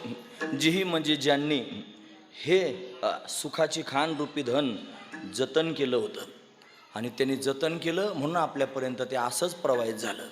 तो विटेवर उभा असणारा देव आजचा नाही, तो कालचा नाही, तो अनादिकालापासून त्या स्थानावरती उभा आहे. ते म्हणजे युगे 28 विटेवरी उभा, म्हणजे युगे झाले 28 अजून कान मनशी 22 अशी अवस्था आहे. तेव्हापासून आपल्या सर्वांकरिता विटेवरती उभा राहिलेला आहे. हा अनादी आहे. त्याला भजण्याकरिता भगवान शिवानं आज्ञा दिलेली आहे. तुम्ही ऐकतात ना सर्वजण. फार महत्त्वाचा मुद्दा सांगतो. आता हे मी असं विचारितच राहतो, तुम्ही नाही ऐकलं कोणाला सांगाल? मी तुम्हाला सांगायकरताच आलेलो आहे. आणि नाही तुम्ही इकडे इकडे बघायला लागलं, तुमचं जर चित्त नसलं जागेवर, मग मी काय करणार आहे? तुम्हाला विचारावं लागेल तुम्ही ऐकता की नाही, म्हणून विचारतो. ऐका सगळ्यांनी. भगवान शिवानं आज्ञा दिली. भगवान शिव सच्चिदानंद घन आहेत, ते निर्गुण निराकार आहेत. शिवपुराणातलं वर्णन सांगतो. भगवान शिवाने आणि स्वतःच लीला करण्याकरिता एक विशेष असणारं रूप प्रगट केलं. ते अर्धनारी नटेश्वराचं रूप आहे. त्या अर्धनारी नटेश्वराच्या रूपामध्ये भगवान शिव प्रत्यक्ष प्रगट झाले. आता त्यांना विहार करायचा, कुठं विहार करावा म्हणून एक दिव्य स्थान निर्माण केलं. त्याचं नाव आहे आनंदवन. आनंदवन. त्याला अजून एक नाव आहे वाराणसी. त्याला अजून एक नाव आहे काशी. हे त्यांनी श्रेष्ठ असणारं ठिकाण भगवान शिवानं प्रगट केलं. आणि अर्धनारी नटेश्वराच्या रूपात भगवान प्रत्यक्ष प्रगट झाले. त्यांच्या डाव्या अंगाच्या आणि 6व्या अंशापासून एक छोटासा पुत्र प्रगट झाला. तो निळ्या रंगाचा आहे. तो भगवान शंकराच्या समोर, शिवाच्या समोर प्रगट झाला. विचारलं, मी कोण आहे? तुम्ही मला का प्रगट केलं? सांगितलं, तुझं नाव आहे विष्णू. काय नाव दिलं? विष्णू असं नाव दिलं. हे विष्णू नाव दिल्यानंतर विष्णू शब्दाचा अर्थ काय होतो ऐका. व्याकरणाच्या दृष्टीने जर पाहिलं तर विष नावाच्या धातूपासून विष्णू हा शब्द तयार झाला. विष धातूपासून प्रवेश करणे असा अर्थ तयार होतो. विष प्रविष्यती, जो सर्वांमध्ये प्रवेश करून राहतो त्याला विष्णू असं म्हणतात. म्हणून तू सगळ्या चराचरामध्ये प्रवेश करून राहणारं जे तत्व आहे ते तू आहेस, म्हणून तुझं नाव आहे विष्णू. मला काय आज्ञा आहे? म्हणले तपश्चर्या कर. मग तपश्चर्या केली. एवढी तपश्चर्या झाली, अंगातून घाम यायला लागला. इतका घाम आला की स्वतःच्याच घामात स्वतः बुडू लागला. मग तपश्चर्याच्या सामर्थ्यानं लीला केली आणि स्वतः एक दिव्य असणारा अवतार धारण केला. त्याचं नाव आहे शेष नारायण. शेष नाग, अनंत नागाच्या रूपानं प्रगट झाले भगवान विष्णू. त्याची शय्या केली आणि त्याच्यावर पहुडले. आणि पहुडल्यानंतर त्यांच्या नाभीतून एक कमळ प्रगट झालं. त्या कमळातून ब्रह्मदेवाचं प्राकट्य झालं. आणि मग मोठी दिव्य असणारी कथा आहे. लांबलचक आहे, मला सगळी सांगायचं नाही. 8:45 वाजता तर अशी कथा सांगूच नाही. संपत आलेला असतो वेळ, पण तरीसुद्धा तो तुमच्याकरता सांगतोय. फार महत्त्वाचा विचार आहे. म्हणून भगवान प्रगट झाले 3 रूपाने. मग आता ब्रह्मदेवाला प्रश्न पडला, मी कोण आहे? मग त्यानं 100 वर्षाची तपश्चर्या केली. भगवान विष्णूचं त्याला दर्शन झालं. मी कोण आहे विचारलं. तू माझा पुत्र आहेस. का प्रगट केलंस? मला सांगितलं सृष्टीची निर्मिती करायची आहे. मग मी कशी सृष्टीची निर्मिती करीन? त्याला 4 श्लोक सांगितलं. त्याला चतुश्लोकी भागवत असं म्हणतात. आणि मग तो ज्ञान संपन्न झाला. सृष्टी निर्माण केली. सृष्टी निर्मितीचा अभिमान झाला. एकाला अभिमान झाला मी त्यांनी पालन करतो, दुसऱ्याला अभिमान झाला मी निर्माण करतो. दोघं भांडण करायला लागले. मग त्याच्यामध्ये प्रत्यक्ष शिव भगवान प्रत्यक्ष ज्योतिर्मय स्वरूपात प्रगट झाले. आणि ज्योतिर्मय स्वरूपात प्रगट झाल्यानंतर दोघांचं भांडण त्यांनी मिटवलं. तो प्रसंग इथं सांगण्याचा नाही. दोघांचं भांडण मिटवलं. आणि भांडण मिटवल्यानंतर ती जी ज्योती प्रगट झाली होती दिव्य, त्या ज्योतीचं वरचं टोक आणि खालचं टोक याचा शोध लावण्या म्हणून सांगितलं. एक वरती गेला ब्रह्मदेव शोधायला आणि विष्णू खाली गेले शोधण्याकरिता. विष्णूला सापडलं नाही. खरं खरं बोलत वरती आले. ब्रह्मदेवानं खोटं सांगितलं, मी पाहून आलो. गोमातेला त्या केतकीच्या फुलाला त्यांनी मध्यस्थी केलं. आणि भगवान शंकराला, भगवान शिवाला ते कळालं, रागावले. आणि रागावल्यानंतर ब्रह्मदेवाला सांगितलं तुझी कोणीच पूजा करणार नाही. पण भगवान विष्णूला सांगितलं तू खरं बोललास, तू खरं बोललास, मी तुझ्यावर प्रसन्न आहे. मग मी तुला वरदान देतो की इथून पुढच्या काळामध्ये सगळ्या जगाचं तू आराध्य देव होशील आणि सगळे तुझी पूजा करतील, सगळे तुला मान सन्मान प्राप्त करून देतील. एका दिव्य लोकाची स्थापना भगवान शंकरानं केली. त्याचं नाव आहे गोलोकधाम. या गोलोकधामामध्ये उंच असणारं सिंहासन तयार केलं. त्या सिंहासनावर स्वतःच्या हाताने त्या विष्णूला बसवलं आणि सगळ्या जगाच्या समोर, सगळ्या देवदेवतांच्या समोर सांगितलं, आजपासून हा विष्णू माझा आराध्य देव आहे आणि मी त्याचा सेवक आहे असं सांगितलं. तुम्ही सगळ्यांनी सुद्धा याची उपासना करा, याची भक्ती करा असं भगवान शंकरानं सगळ्यांना सांगितलं. तेव्हापासून हा देवांचा देव झाला. बळीया माझा पंढरीराव, जो या देवांचाही देव. हा देव आणि तो देव दोन नाहीत, भगवान शिव आहेत ना, मुख्य भगवान शिव हे पंचमुख आहेत, त्यांना 5 मुख आहेत. हे 5 मुख काय काम करतात ते ऐका. एक मुख आहे सृजन करण्याकरिता, दुसरं मुख आहे पालन करण्याकरिता, तिसरं मुख आहे संहार करण्याकरिता, चौथं मुख आहे तिरोधान करण्याकरिता आणि 5वं मुख आहे अनुग्रह करण्याकरिता. हे 5 मुख आपल्या गावामध्ये कुठंच पंचक्रोशीत असं पाहायला भेटत नाही. ते आपल्या गावात पाहायला मिळतं अकोळनेरमध्ये. इथं त्यांनी भगवान शंकराची पिंड पण आहे आणि भगवान शंकराची मूर्ती पण आहे. खरं तर मूर्ती मंदिरात ठेवली जात नाही. भगवान शंकराला शाप आहे की तुझी कोणी पूजा करणार नाही, दक्षानं दिलेला शाप आहे. पण कदाचित इथं पंचमुख असणारे भगवान शिव आहेत म्हणून तिथं शंकराचा काही संबंध नाही. ही जी मूर्ती दिसते ती शंकर म्हणून पाहायची नाही. ही मूर्ती पाहताना शिवस्वरूपानं पाहायची. ते सदाशिव आहे. सदाशिवाला 5 मुखं असतात. त्याच्या 5 मुखाचे 5 नावं असतात. अघोर, सद्योजात, ईशान असे त्यांची नावं असतात. असे बाकीचे 2 माझे पाठ नाहीत, पण असे 5 नावं अशा पद्धतीने भगवान शंकराच्या 5 मुखांचे असतात. बऱ्याच वेळेला आपण भगवान शंकराचं दर्शन घेण्याकरिता आतमध्ये गेलो की जाताना आधी नंदीला नमस्कार करतो, मग आतमध्ये जातो, वरती गणपती बाप्पा असतात त्यांना नमस्कार करतो, मग अशी 5 वेळेला टाळी वाजवतो. असा नियम आहे, 5 वेळेला टाळी वाजवावी. ही 5 वेळेला टाळी का वाजवावी? त्याचं कारण त्यांना 5 तोंड आहेत म्हणून त्यांना 5 वेळेला टाळी वाजवून जागं करायचं. नंतर असला आवाज करतात. त्याचं कारण काय? ते दक्षाचं मस्तक उडवलं होतं आणि त्याच्यावर बोकडाचं मस्तक बसवलं होतं आणि म्हणून तो दक्ष त्यांनी बोकडाच्या तोंडानं स्तुती करायला लागला, असला आवाज यायला लागला. भगवान शंकर खुश झाले म्हणून त्याला हर्षित करण्याकरिता अशा पद्धतीने आवाज करायचा असतो. मला बाकीचं सांगायचं नाही, मला एवढंच सांगायचं की 5 मुख जे आहेत ते सदाशिवाला आहेत. ते शिवस्वरूप आहे आणि ते मूल प्रकृतीसहित आहे. जगदंबा पण त्यांच्या शेजारी बसलेली आहे.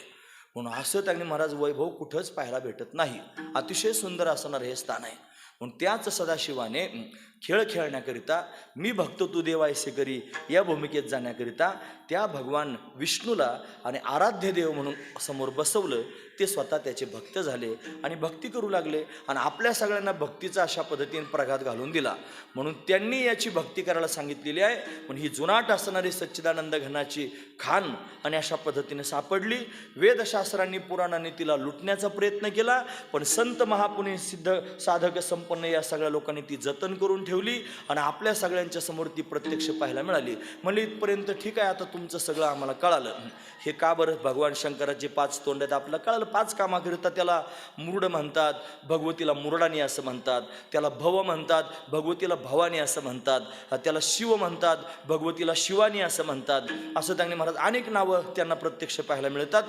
त्याचं वर्णन ज्ञानोबरांनी अमृतानुभवाच्या पहिल्या प्रकरणामध्ये केलं. त्याला शिवशक्ती समावेशन असं म्हणतात. त्या शिवशक्ती समावेशनामध्ये ICEA निरुपाधिके जगाचे जे जनिके ती वंदिली म्या मुळके देवो देवी तेच हे देवानी देवी आहेत. हा त्यातला भाव आहे. ज्ञानोबरांनी पण त्याचं वर्णन करून सांगितलेलं आहे. म्हणून त्यांनीच खेळण्याकरिता याला विटेर उभं केलेलं आहे. या स्वरूपाला ते भक्त झालेले आहेत आणि मग त्रिशूळ डमरू घेऊन याला गिरिजेचा कांत त्याच्याकरिताच लावायचं. ते आले, यांना फार आनंद झाला. यानं काय केलं की सगळ्या जगाचा असणारा सूत्रधार असणारा देव माझ्या वारी करता आला, विटेवरूनच खाली उतरला आणि खाली उतरल्यानंतर भगवान शंकराला धरलं, असंच डोक्यावर घेतलं आणि मस्तकावर धारण केलं. म्हणजे भगवान विठ्ठलेशाच्या पांडुरंगाच्या मस्तकावरती महादेवाची पिंड जी पाहायला मिळते त्याचं कारण भगवान शंकर वारीला आले आणि आल्यानंतर त्यांनी फार आनंद झाला आणि कुठं ठेवावं, फार चांगला पाहुणा प्रेमाचा घरी आल्यावर आता काय काय करू, कुठं बसू असं होतं की नाही, डोक्यावर घेऊ की काय, म्हणून त्याने डोक्यावरच घेतला डायरेक्ट. म्हणून इथं जी मूर्ती आहे त्याच्यावर सगळं पाहायला मिळतं. त्याच्या मस्तकावर महादेवाची पिंड पण आहे. सगळे सालंकृत असणारी मूर्ती आहे. फक्त खंत एका गोष्टीची की त्याचे पाय थोडे झिजलेले आहेत. आईसाहेबांचे पण पाय थोडे झिजलेले आहेत. मी त्यांना विनंती केली सरांना की सगळ्या गावकऱ्यांनी पण ऐका, त्याचा वज्रलेप करायला हवा. जर वज्रलेप केला नाही तर कालांतरानं अजून क्षीण होत होत त्यांनी महाराज त्याचा घोटाळा होण्याची दाट शक्यता आहे. म्हणून सगळ्यांनी मनावर घ्या वज्रलेप करणारी माणसं आम्हाला माहिती आहेत, तुम्ही विचारलं तर आम्ही नक्की त्यांचा पत्ता तुम्हाला देऊ. त्या वज्रलेप करण्याकरिता त्याचं तेज काढून घ्यावं लागतं, एका घाटात साठवावं लागतं. नंतर पुन्हा त्यांनी वज्रलेप झाल्यानंतर तेच तेज प्राणप्रतिष्ठा करून त्याच्यामध्ये ओतावं लागतं. असा मोठा कार्यक्रम करावा लागतो. 2 वेळेला तो कार्यक्रम होत असतो, असा त्याचा नियम आहे. पण तो जर तुम्ही केलात तर त्यांनी फार अजून सुंदर, एवढं सुंदर चित्र तयार केलंय. इथं मी पाठाला येत होतो स्वामींकडं, संस्कृत शिकायला येत होतो. मला लघु शिकायचं होतं संस्कृत. आणि इथं वर खोली होती एक, त्या खोलीत स्वामी राहत होते काही दिवस. या इथं बसायचो मी त्यांची वाट पाहत. पण अशा पद्धतीने इथं त्यावेळेला काहीच नव्हतं हे असं. आता फार सुंदर झालेलं आहे. ते तुळशी वृंदावन एवढं खाली गेलंय ना, याचा अर्थ खालून एवढं वर आलेलं आहे की नाही. असा खड्डा होता खाली, हे सगळं भरून काढलं. फार सुंदर त्यांनी केलेलं आहे, आखीव रेखीव झालेलं आहे. हे सगळं जर इतकं सुंदर त्यांनी दरबार तयार झालेला आहे. हे जसा दरबार सुंदर झाला तसा ज्याचा दरबार आहे तो सुद्धा आणि सुंदर असावा याच्याकरिता मनावर घ्या. आणि खरोखर वज्रलेप अशा पद्धतीने करा, असू द्या. म्हणून ही त्यांनी जुनाट असणारी खाण आहे. अनेकांनी लुटण्याचा प्रयत्न केला पण संपली नाही. सिद्ध महामुनी साधक संपन्न यांनी जपून ठेवलेली आहे. कशी काय कळाली असेल सगळ्यात आधी कोणाला, असा प्रश्न जर त्यांनी महाराज कोणी विचारला तर त्याचं उत्तर आहे पायाळालाच कळतं महाराज. ते जमिनीतलं धन ही त्यांनी खाण आहे ना, ती पायाळाला कळत असते. कोण पायाळ तुम्हाला सापडला आणि त्यानं ही विटेवर उभी राहिलेली खून दाखवली, महाराज त्याचा पत्ता सांगतात.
पायाळा असणाऱ्या पुंडलिकाला ठाऊक झालं. त्यानं जगा पुंडलिके दाखवले, पुंडलिकानं अशा पद्धतीने जगाला दाखवलं. आणि म्हणून पुंडलिकाकरिता प्रगट झाला. एकाच्या काही वाडे उगवी बहुतांचे कोडे, त्याच्याकरिता आला. तिथं त्यांनी उभा राहिला. कसा उभा राहिला, का उभा राहिला सगळ्यांना माहिती आहे. पुंडलिक मातृपितृ भक्त होते. आधी मातृपितृ भक्ती करत होते. नंतर विवाह झाला. मग आईवडिलांचं प्रेम थोडं कमी झालं, असं होत असतं कालांतराने. आणि मग नंतर त्यांनी महाराज मायबापाचं महत्त्व कळालं. मग त्यांची सेवा करू लागले. त्यांना डोळे त्यांनी नव्हते, म्हणून त्यांचे डोळे नीट करण्याकरिता वैद्यराज शोधत होते. भगवान वैद्यराज होऊन आला रुक्मिणीला शोधण्याकरिता. ते औषध दिलं, डोळ्यात घातलं. सूर्योदयापर्यंत त्यांनी औषध डोळ्यातून बाहेर येता कामा नये असं सांगितलं. मग मस्तक मांडीवर घेऊन बसले मायबापाचं. भगवान परीक्षा घेण्याकरिता आला. भुंगा आला, भुंगा चावला, तो आरपार निघून गेला. रक्ताची धार लागली तरी पुंडलिकाने हालचाल केली नाही. भगवान प्रसन्न झाले. काय पुंडलिका, मी तुला भेटायला आलो म्हणले, तू कोणी असशील तरी मला तुझ्याशी काय कर्तव्य नाही. सूर्योदय होईपर्यंत थांब. म्हणे कुठं थांबू. एक वीट भिरकावली, त्या विटेवरती उभा राहिला. मग सूर्योदय झाल्यानंतर पुंडलिक महाराजांच्या मायबापाचे डोळे चांगले झाले. भगवंताच्या समोर गेले, पाया पडू लागले. देवा चुकलो, तुला उभं केलं. भगवान म्हणले मी प्रसन्न आहे, तुला काय पाहिजे सांग. म्हणे काय नाही, जर खरंच प्रसन्न असेल तर एकच मला वरदान दे. मूढ पापी जैसे तैसे उतरी का सेलावूनिया. मग भगवंतानं वरदान दिलं. पुंडलिका दिलावर करुणा कर विठ्ठले. करुणा कर असणाऱ्या विठ्ठलानं पुंडलिकाला वरदान दिलं. हे पुंडलिका, तुझ्या शब्दाकरिता असाच विटेवरती उभा राहीन आणि जेवढे मूढ येतील, पापी येतील, जसे असतील तसे असतील, सगळ्यांचा स्वीकार करेल आणि सगळ्यांचा उद्धार करेल. म्हणून तेव्हापासून हा परमात्मा विटेवरती अशा पद्धतीने उभा आहे आणि सर्वांचा उद्धार करतोय. मग सगळेच आले त्याला लुटण्याकरिता. वेदशास्त्र पुराणाने लुटलं. सनकादिकांपासून तर निळोबरायांपर्यंत, महेपती महाराजांपर्यंत सगळ्या संतांनी अशा पद्धतीने त्याला लुटून अशा पद्धतीने सांभाळून जगाच्या समोर त्यांनी ठेवलं. पुंडलिकानं सगळ्यात आधी जगाच्या समोर प्रगट केलं. म्हणे तुम्ही एवढं सांगता गोष्ट खरी आहे, पण तुम्हाला काय माहिती. म्हणे मी सुद्धा लुटायला गेलो होतो. मी सुद्धा त्याचं सुख घेण्याकरिता अशा पद्धतीने गेलो आणि माझ्या कपाळाला सुद्धा थोडंफार प्राप्त झालं. मी तिथेच होतो. तुका म्हणते दुबळा तुका म्हणे ते होतो मी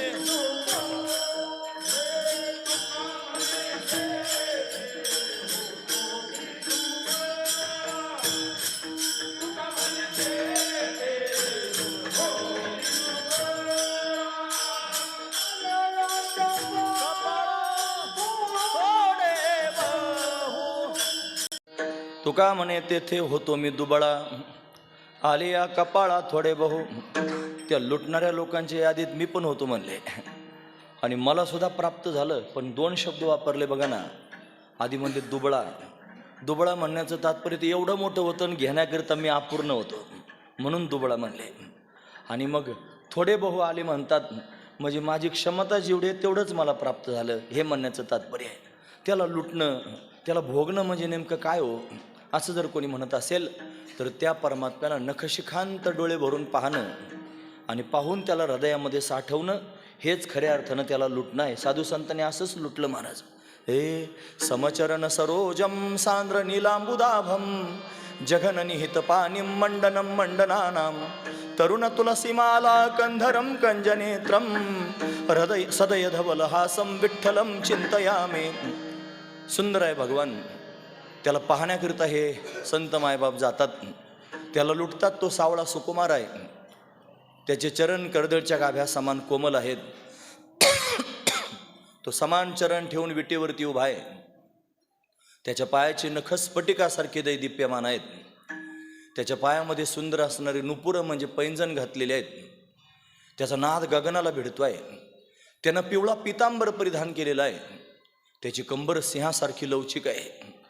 त्याचं उदर त्रिवलीनं युक्त आहे. त्याची नाभी अतिशय सखोल आहे. त्याचं वक्षस्थल म्हणजे छाती विस्तीर्ण आहे. त्याच्या छातीवर ब्राह्मणानं मारलेल्या पायाचा ठसा श्रीवत्सलांछन शोभून दिसत आहे. त्यानं 2 हात कमरेवर ठेवलेले आहेत. एका हातामध्ये शंख, एका हातामध्ये पद्म धारण केलेलं आहे.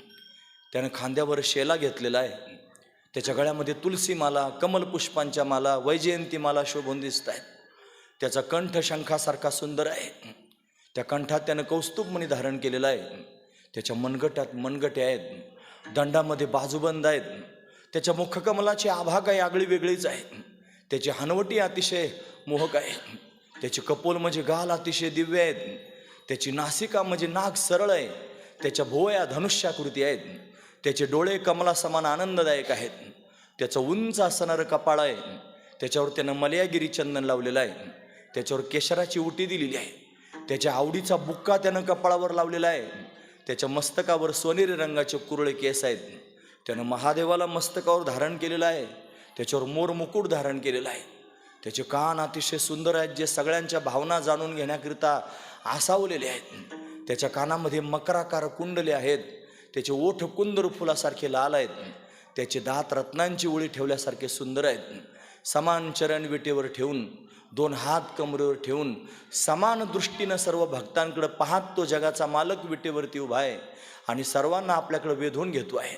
असा असणारा तो भगवान चित्तामध्ये त्यांनी साठवायचा आणि त्याचं दिव्य असणारं सुख प्राप्त करून घ्यायचं.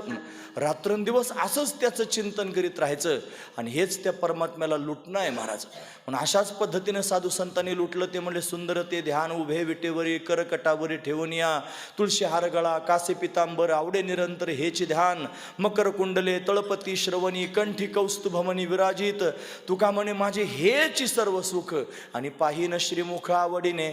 अशा पद्धतीने आवडीनं भगवंताला पाहणं आणि हेच खऱ्या अर्थानं भगवंताला लुटणं आहे. असं अनेकांनी वेदशास्त्र पुराणांनी लुटलं. सिद्ध महापुरुषांनी त्याला जपलं. पुंडलिकासारख्याने जगाच्या समोर प्रगट केलं आणि मी सुद्धा त्याला प्राप्त करण्याकरिता गेलो आणि माझ्याही कपाळानं मला ते प्राप्त झालं. तुकोबराय वर्णन करून सांगतात.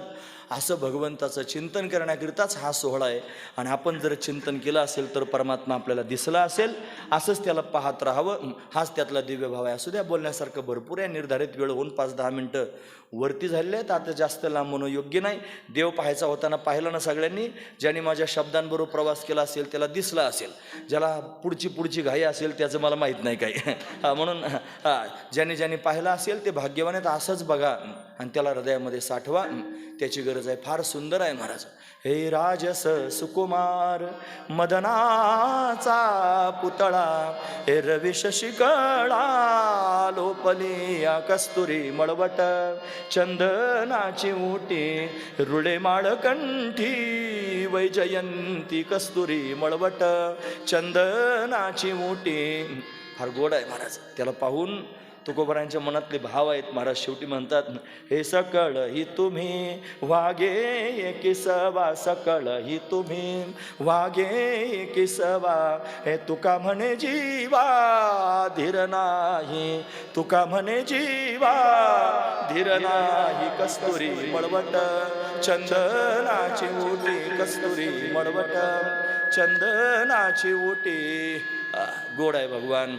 असं चिंतन सगळ्या संतांनी केलं आणि सर्वांनाच परमात्मा अशा पद्धतीने प्राप्त झाला. असं कोणी चिंतन केलं असेल त्या महापुरुषांचं आपण चिंतन करूया. करायचं. हे ज्ञानेश्वर माऊली,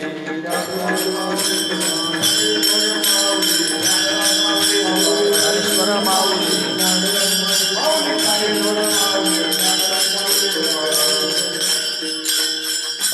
शुक सनकादिक नारद तुंबर ज्ञानोबा तुकाराम, आद्य जगद्गुरु शंकराचार्य ज्ञानोबा तुकाराम.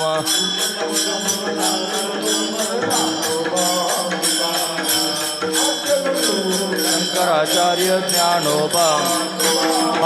शुक सनकादिक नारद तुंबर ज्ञानोबा तुकाराम, आद्य जगद्गुरु शंकराचार्य ज्ञानोबा तुकाराम.